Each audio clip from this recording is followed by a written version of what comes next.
शांति।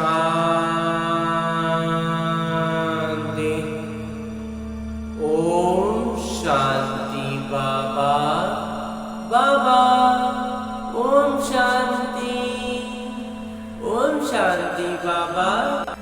आज 7 सितंबर 2023 की मुरली है।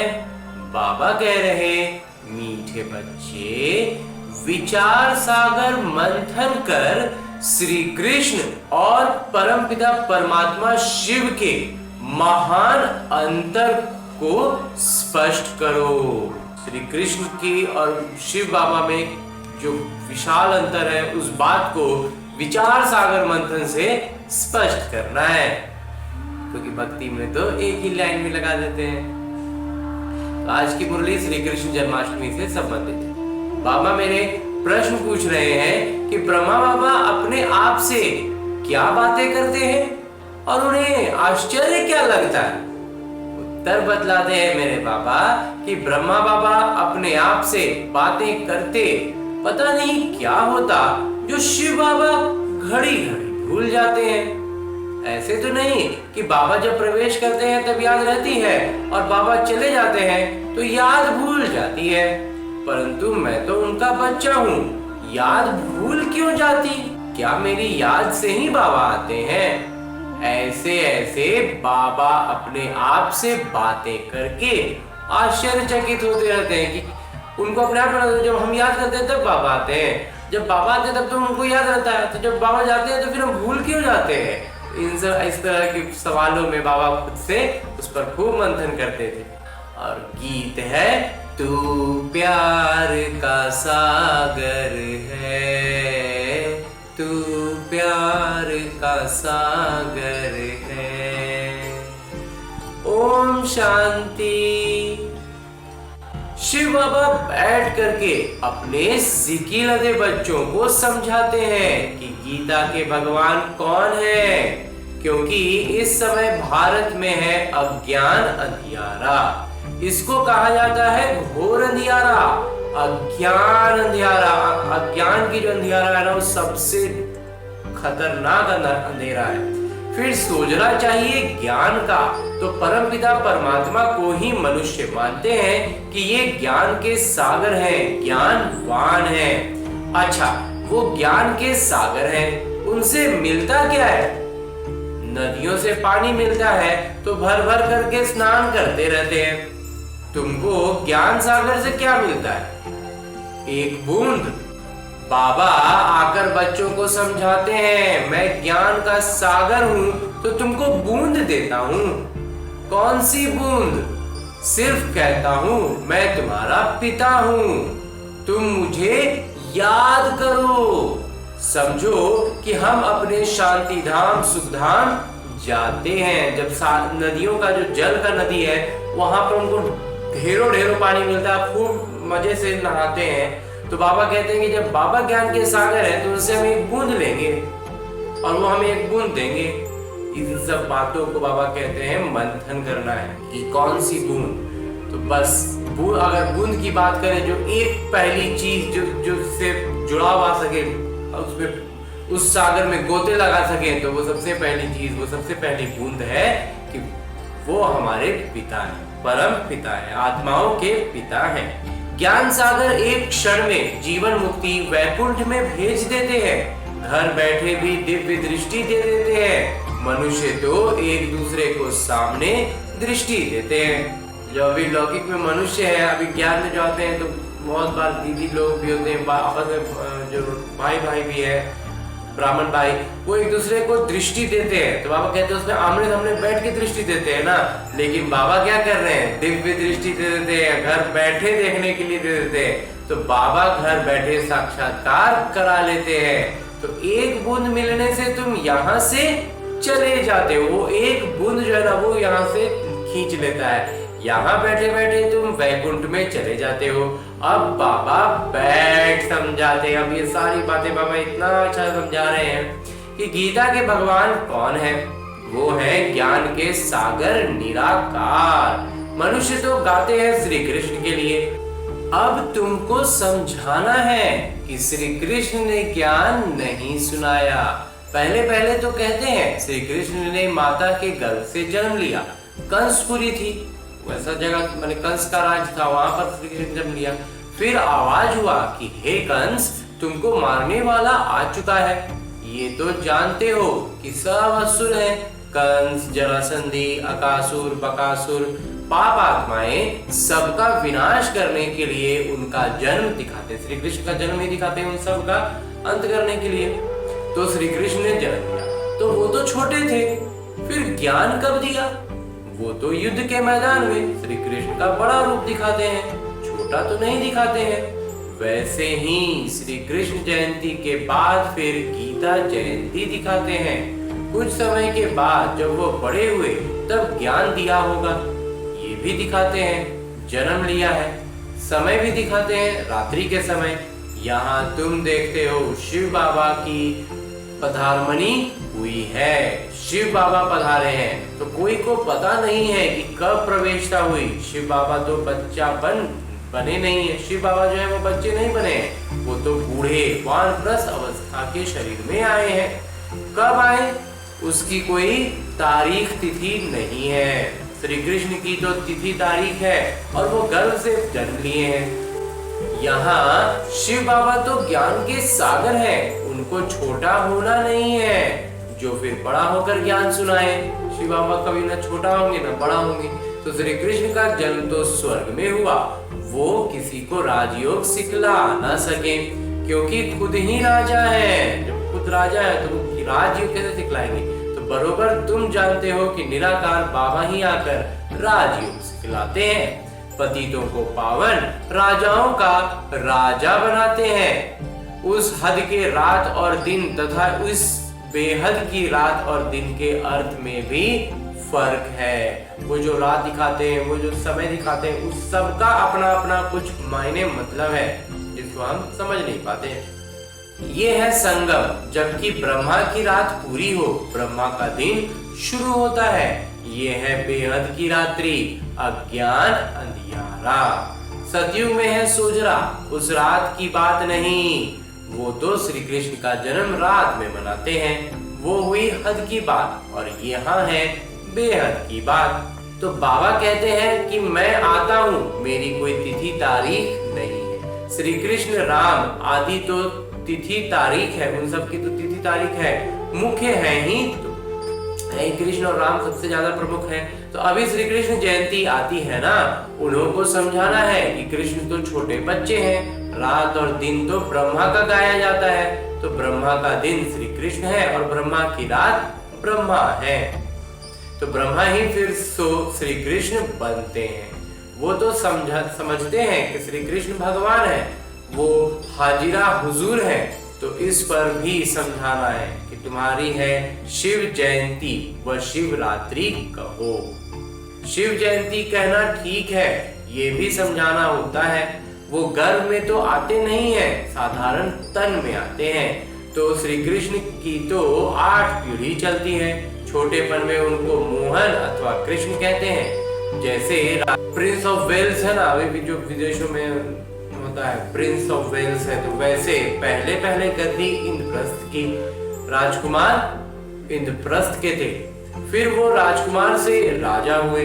अब कृष्ण अक्षर नहीं, महाराजा नाम ही गाया जाता है। श्री लक्ष्मी नारायण को महाराजा महारानी कहते हैं। किंग अक्षर अंग्रेजों का है, असल नाम महाराजा महारानी है। किंग जो है ये अंग्रेजियत का है, महाराजा हमारे भारत में क्या होता था, महाराजा महारानी। तो ऐसे नहीं कि नारायण ने ज्ञान दिया था, स्वयंवर के बाद श्री कृष्ण फिर श्री नारायण बनते हैं। अब इस ज्ञान सागर शिव का नाम तो बदलता नहीं, वो एक ही नाम है, उनका वो रथ तो बड़ा है। आने से ही ज्ञान सुनाना शुरू कर दिया है। ये ब्रह्मा तो कुछ नहीं जानते थे, ये जो ब्रह्मा बाबा है ये पहले कुछ नहीं जानते थे। तो समझ में आता है कि इनमें आए हुए हैं जो साक्षात्कार कराते, ज्ञान दे रहे हैं। ये साक्षात्कार का राज अथवा ये ज्ञान शुरू में पहले समझ में नहीं आती थी।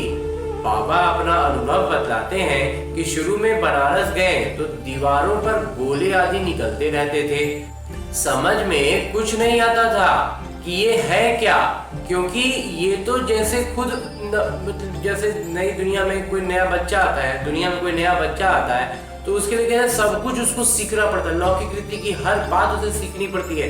तो वैसे ही ये तो ब्रह्मा बाबा का नया जन्म हो गया था ना, तो इसलिए वो बिल्कुल एकदम अनजान हो गए थे, उनको कुछ पता ही नहीं चल रहा था, तो नया जन्म लिया है। तो कहते हैं ना, बाबा हम 8-10 मास के आपके बच्चे हैं, तो मैं भी बच्चा हो गया। तो पहले कुछ समझ में नहीं आता था, वो ज्ञान की बातें ही और थी, वो ज्ञान की बातें ही कुछ और थी, अगड़म बगड़म क्या क्या बैठ निकालते थे। वो जो हम लोग को इतना समय से ज्ञान भरते आए हैं ज्ञान के नाम पर, वो क्या था, अगड़म बगड़म। अभी तो सीखते सीखते कितने वर्ष हो गए हैं, अभी बाबा की बातें समझ में आती हैं। बच्चों को कृष्ण जयंती पर समझाना है, चित्र तो बरोबर है, चित्र बिल्कुल सही है, वृक्ष में ब्रह्मा का चित्र भी है, तो माखन तो ये हप कर लेते हैं। माखन असल में हम किनको मिल रहा है, हम ब्राह्मण बच्चों को। तो विश्व के मालिक बने का माखन है, तो श्री कृष्ण तो सतयुग की प्रारब्ध लेकर के आए हैं। श्री कृष्ण है सतयुग के पहले राजकुमार, फिर उनके बच्चे भी राजकुमार बनेंगे। ये है उनकी प्रारब्ध जो कलयुग में तो थी नहीं। तो ये सूर्यवंशी की प्रारब्ध किसने बनाई? गाया जाता है, ज्ञान सूर्य प्रगटा, अज्ञान अंधेर विनाश। जैसे ही ज्ञान सूर्य प्रकट होंगे तो अज्ञान का अंधेरा तो समाप्त हो ही जाएगा। तो ज्ञान सागर तो शिव बाबा है, वो आए हैं और स्वर्ग की स्थापना कर रहे हैं। कंट्रास्ट बतलाना है, दोनों में जो मुख्य मुख्य अंतर है उनको स्पष्ट करना है। श्री कृष्ण कैसे गर्भ में आए दिखाते हैं, वहां कंस जरासंधी आदि थे, परंतु वहां सतयुग में असुर तो हो न सके, असुरों और देवताओं की लड़ाई दिखाते हैं। तो जरूर असुर कलयुग अंत में होंगे, देवताएं सतयुग आदि में होंगे, दोनों की लड़ाई तो लगी नहीं है। महाभारत लड़ाई बरोबर है, देवताएं तो यहाँ हो ना सके, अभी कोई देवता तो यहाँ पर है नहीं, तो असुरों को असुरों में लड़ाई चली है। वास्तव में असुरों के असुरों से ही लड़ाई चलती है, जो लौकिक में जितने भी देखते हैं। मुसलमानों का राज्य भी देखते हो, बरोबर यादव कौरव पांडव भी है, सब धर्म सब जितने भी हैं, सब असुरी शक्तियां उनमें प्रबल स्थिति पर है। तो जो लड़ाई हो रही है तो असुरों की ही हो रही है ना। पांडव है अहिंसावादी योग बल वाले, यहाँ तो रक्त की नदियां बहती रहती हैं, दुश्मन तो है ना। पार्टीशन में रक्त की नदी अच्छी ही बही थी ना, जब जिसमें भारत पाकिस्तान का बंटवारा हुआ था उसमें रक्त की नदियां बह गई थी, भाई भाई की युद्ध हुई, भाई भाई तो है ना, भाई तो भाई है ना। उस समय क्या हुआ, दुश्मनी दिख रहा था, सिर्फ इतने ज्यादा रावण की प्रवेशता सबके भीतर थी, इतना ज्यादा उनके उसके प्रभाव में थे कि बस दुश्मनी दिख रही थी और कुछ नजर नहीं आ रहा था, खून की नदियां बह रही थी। बाबा कहते हैं भाई भाई से युद्ध कर रहा था, जबकि भाई तो भाई है, लड़ाई उन्हों की लगती है, नहीं तो रक्त की नदी कैसे बहे। आसुर रावण की गुलामी में आ जाते हैं, रावण को पहचानते नहीं है, रावण के वश हो जाते हैं, और तब फिर बाबा कहते हैं कि एक दूसरे को युद्ध करते हैं और रक्त की नदियां बह जाती हैं। तो ये तो एक दूसरे का खून करते हैं, तलवारें चलाते हैं, तब रक्त की नदी बहती है, और ये है संगम का समय। और जो ज्ञान में आ जाते हैं, जो रावण को पहचान करके रावण को छोड़ देते हैं ना, उनके लिए बाबा उनको गोद में उठा लेते हैं, उनके लिए संगम का समय बन जाता है। तो रक्त की नदियां बाद फिर घी की नदियां बहनी है, वो फिर बाबा उनको गोद में उठा कर ले जाते हैं स्वर्ग में, जहाँ बाबा कहते हैं कि फिर घी की नदियां बहेंगी। श्री कृष्ण तो छोटे राजकुमार हैं, फिर उनकी बैठ ग्लानी की है, फिर श्री कृष्ण की भी ग्लानी कर दी है, उनको तो ज्ञान सागर कह नहीं सकते। देवताओं की महिमा तो गाई जाती है, सर्वगुण संपन्न मर्यादा पुरुषोत्तम। ये महिमा बच्चों की ही नहीं हो सकती, महिमा हमेशा राजा रानी की चलती है, बच्चों की महिमा नहीं होती, उससे मोहित होते हैं लेकिन उसकी महिमा नहीं होती, उसके गुणगान नहीं किया जाता। तो बाबा कहते हैं महिमा हमेशा राजा रानी की ही चलती है। वो फिर लक्ष्मी नारायण को सतयुग में और कृष्ण को द्वापर में ले गए हैं। कितनी बड़ी भूल कर दी है, लक्ष्मी नारायण की छोटेपन की कहानी भी कोई बता नहीं सकते। जो लक्ष्मी नारायण अगर है तो उनका बचपन का बात बताइए, तो राम सीता की भी कुछ ना कुछ बतलाते हैं। राम और सीता का भी बचपन का कहानी थोड़ा बहुत बतलाते हैं ना, लेकिन लक्ष्मी नारायण की बचपन की कोई कहानी नहीं। तो कृष्ण की भी उल्टी सुल्टी बातें बतलाते हैं। कुछ तो सुल्टी कहानी भी बताओ। लक्ष्मी नारायण की तो महिमा गाई जाती है, सर्वगुण संपन्न, 16 कला संपूर्ण निर्विकारी, मर्यादा पुरुषोत्तम, अहिंसा परमो धर्म। अच्छा, उनको राज्य किसने दिया? उनको राज्य किसने दिया? मनुष्य का नाम सुन मूंझ जाते हैं। लक्ष्मी नारायण कहने से तुम चले जाते हो सतयुग में। ये है नर से नारायण बनने की कथा, श्री कृष्ण बनने की कथा नहीं कहते, इसको सत्य नारायण की कथा कहेंगे। सत्य कृष्ण की कथा नहीं कहा जाता।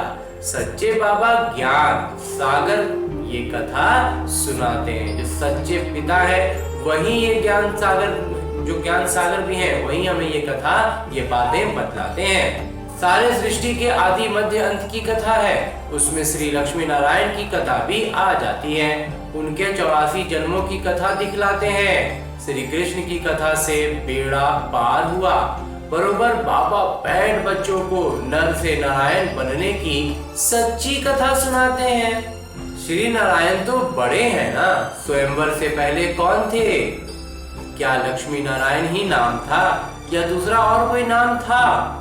है राधे कृष्ण, जिनका स्वयंवर के बाद लक्ष्मी नारायण नाम रखा गया। बाबा ऐसे निबंध देते हैं, फिर तुमको विचार सागर मंथन करना चाहिए। अंजी बाबा, पहले नंबर की भूल ये है कि तुम जानते हो कि अभी है कलयुग, यादव कौरव पांडव भी हैं, कलयुग का समय भी है, तो कलयुग के बाद फिर जरूर सतयुग होगा। बाबा कहते हैं मैं गाइड बन आया हूँ, रावण के चंबे से छुड़ाए वापस ले जाने, आत्माओं को ही ले जाऊंगा। आत्माओं को ही लेकर जाएंगे ना बाबा। गाया जाता है आत्मा परमात्मा अलग रहे बहुकाल। ऐसे नहीं कि श्री कृष्ण अलग रहे बहुकाल, महिमा ही उस निराकार की है। सुंदर मेला कर दिया जब वो सद्गुरु मिला दलाल। बाबा का अवतरण हुआ तब ये मेला जो है, ये आत्मा परमात्मा का जो मिलन हो रहा है, ये मेला बहुत सुंदर हो गया। तो यहाँ तो सब गुरु ही हैं, गाया हुआ है सद्गुरु मिला दलाल। सत्य परमपिता परमात्मा दलाल के रूप में मिलते हैं। वो हमें सौदा दलाल द्वारा होता है, कोई भी सौदा दलाल द्वारा होता है तो ये भी सगाई होती है।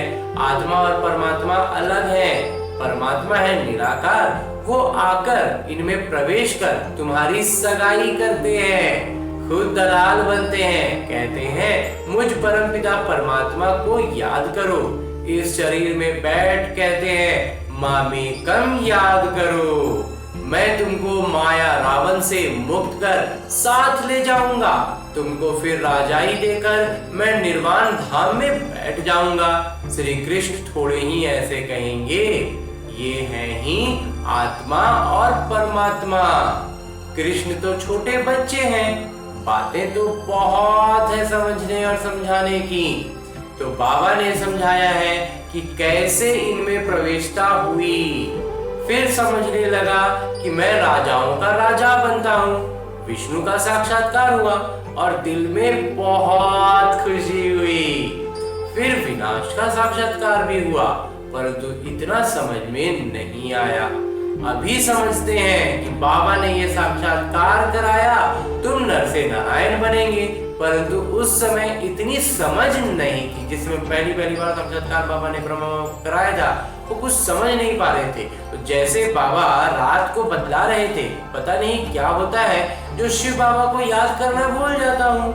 ऐसे तो नहीं कि बाबा जब प्रवेश करते हैं तब समझता हूँ कि बाबा आए हैं, याद रहती है, जब बाबा चले जाते हैं तो भूल जाता हूँ।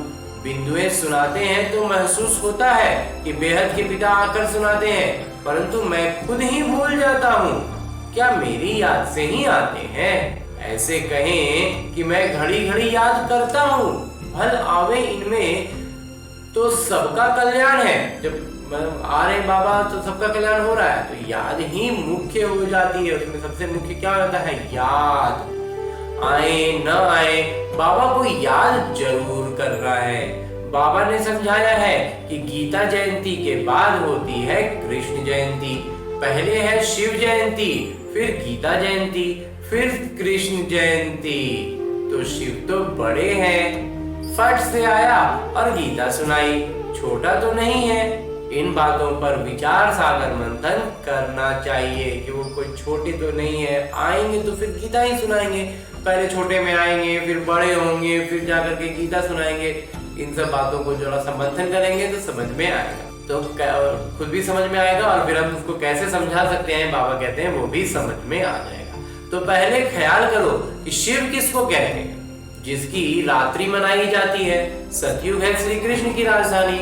नर से नारायण बनने का ज्ञान तो जरूर पिता ही देंगे, क्योंकि वो ज्ञानवान है। और किसी को भी ज्ञानवान नहीं कहा जाता। ईश्वर ही ज्ञानवान है, रचयिता है, बीज रूप है। वही नाटक का ज्ञान सुनाएंगे। नाटक कब शुरू होता है और फिर कब पूरा होता है किसी को पता ही नहीं है, तो कोई बताएगा कैसे।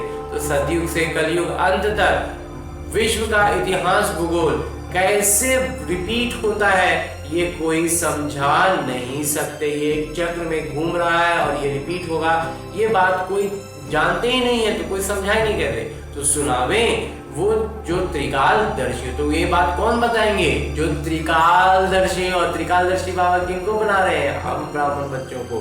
तो त्रिकालदर्शी तो कोई है नहीं सिवाय एक बाबा के। तो बाबा का जो सारा अपना ज्ञान हम बच्चों को दे रहे हैं और अभी हमें वो त्रिकालदर्शी हमें भी बना रहे हैं। इसलिए हमें कहते हैं कि हमें आगे ज्ञान देना है और भी बच्चों को और आत्माओं को जगाना है। उनको भी आंखें खुलेंगी तो कुछ नजर आएगा। वही तुमको त्रिकालदर्शी बनाते हैं। वही जो एक त्रिकालदर्शी है वो सब कुछ जानते हैं, तीनों कालों को जानते हैं, तीनों लोगों को जानते हैं। वही हमें ये सारा ज्ञान दे रहे हैं। हमें भी आगे ये ज्ञान बतलाना है, खुद का ज्ञान मंथन करना है, तो अपना ज्ञान बढ़ता जाएगा और दूसरों को भी हम आसानी से बताएंगे। और जितना ज्यादा बताएंगे उतना ज्यादा खुद का ज्ञान भी स्पष्ट होता जाता है। अच्छा, मीठे मीठे सिकिलते बच्चों प्रति माता पिता बाबा का याद प्यार और आशीर्वाद। रूहानी बाबा की रूहानी बच्चों को नमस्ते। हम रूहानी बच्चों की ओर से रूहानी बाबा को याद प्यार और प्रणाम। धन्यवाद बाबा, धन्यवाद। मुरली के लिए भी धन्यवाद और इस अनूठे अलौकिक ब्राह्मण जीवन के लिए भी बहुत बहुत बहुत धन्यवाद बाबा, बहुत धन्यवाद। धारणा है कि ज्ञानवान और त्रिकालदर्शी बन श्री कृष्ण और परमपिता परमात्मा के महान अंतर को स्पष्ट कर घोर अंधियारे से निकालने की सेवा करनी है। जो सारी आत्माएं क्या है, हम घोर अंधेरे में डूबी हुई हैं, एक दूसरे से टकरा रही हैं, खो रही हैं, चोट लगा रही हैं। इस स्थिति से उन्हें निकालना है ज्ञान का प्रकाश देकर। तो बाबा जो ऐसे निबंध देते हैं उस पर विचार सागर मंथन करना है, ख्याल करना है कि कैसे किसी को समझाएं। जब समझाने की विधि सोचेंगे तो खुद की बुद्धि भी बहुत स्पष्ट होती चली जाएगी, क्योंकि बाबा कहते हैं ना, समझा वही पाएंगे जिनकी बुद्धि खुद स्पष्ट हो। जो खुद समझ चुके हैं वही समझा पाएंगे, जो नहीं समझे हैं वो समझाने में मुझे खुद फंसने लग जाएंगे। और इसके आगे मेरे बाबा वरदान दे रहे हैं। वरदान देते हुए मेरे बाबा कहते हैं, बुद्धि के चमत्कार द्वारा आकार में साकार का अनुभव करने वाले दिलाराम के दिलरुबा भव। बाबा इतना प्यारा प्यारा वरदान देते हैं। कई बच्चे आए भल पीछे, मतलब बहुत सारे बच्चे अभी जैसे बाद में जुड़ रहे हैं, बहुत पीछे से आ रहे हैं, लेकिन आकार रूप द्वारा भी अनुभव साकार रूप का करते हैं। अब तो साकार के ब्रह्मा बाबा नहीं है, उनमें शिव बाबा का भी जो वो दिखता था वो नहीं हो पा रहा है, जो पीछे से हम जैसे बच्चे जो पीछे से आए हैं। लेकिन बाबा कहते हैं ऐसे अनुभव से बोलते हैं कि हमने साकार में पालना ली है। हाँ जी बाबा, अनुभव ऐसा होता है बाबा, और अब भी ले रहे हैं। हाँ जी बाबा, अभी भी एकदम लगातार ऐसा लगता है कि हम साकार में अनुभव पालना बाबा से लिए हैं। तो आकार रूप में साकार का अनुभव करना ये बुद्धि की लगन का, स्नेह का प्रत्यक्ष स्वरूप है। तो ये भी बुद्धि के चमत्कार का सबूत है। ऐसे बच्चे ही दिलाराम बाबा के समीप दिलाराम के दिल रुबा हैं, जिनके दिल में सदा यही गीत बजता है, वाह मेरा बाबा वाह। अंजी बाबा, वाह मेरे बाबा वाह, पाना था जो पा लिया। और अंत में स्लोगन है, मुरली का उपदेश है कि त्यागी आत्मा के हर कर्म व कदम में सफलता समाई हुई है। जो आत्मा में त्याग का गुण है ना, उसके हर कर्म में, हर कदम में बाबा कहते हैं सफलता तो निश्चित है, समाई हुई है, फिर कहीं जा ही नहीं पाएगा, एकदम बंधा हुआ, वो बंध गया वो सफलता। और आज की मुरली के बाद मेरे बाबा अव्यक्त इशारे दे रहे हैं कि सदा बाबा के अटूट लगन में मगन रहते हुए आगे बढ़ते चलो। ये अटूट याद ही सर्व समस्याओं को समाप्त कर उड़ता पंछी बनाए उड़ती कला में ले जाएगी। बाबा अभी सर्व बच्चों को मेहनत से मुक्त, समस्याओं से मुक्त बनाना चाहते हैं। आप मुक्तिदाता बच्चे जब स्वयं सर्व समस्याओं से मुक्त बनेंगे, तब अनेक आत्माओं को मुक्ति दिलाने के निमित्त बन सकेंगे। खुद को पहले मुक्त करने में सक्षम होंगे, खुद को सारी बातों से, सारी जो लौकिक रीति में जो भी समस्याएं आती हैं, उन सब से खुद को कैसे निकलना है, उलझ नहीं जाना है। एकदम सहज से, सहजता से, सरलता से जब उनको देखने का नजरिया बदलेंगे, अपने आप को उससे अलग रखने का अनुभव अपने जीवन में भरते जाएंगे, तब हम ऐसी स्थिति में होंगे जो हम दूसरों को ऐसी समस्याओं से मुक्ति दिलाने के निमित्त बन सके। क्योंकि हम जितना ऐसा करेंगे उतना बाबा के करीब जाएंगे। तो जो बाबा के, आज बाबा ने इसमें कहा ना वरदान में कि बाबा के वो दिलरुबा बच्चे होते हैं जो सच्चे दिल से बाबा के करीब होते जाते हैं। तो वो तो बाबा जब बाबा के इतने ही ज्यादा करीब हो गए, तो जो बाबा के करीब होंगे तो बाबा का निमित्त बनकर उनको दूसरों की समस्याओं को सुलझाने का सुअवसर प्राप्त होगा। अच्छा, ओम शांति बाबा, ओम शांति।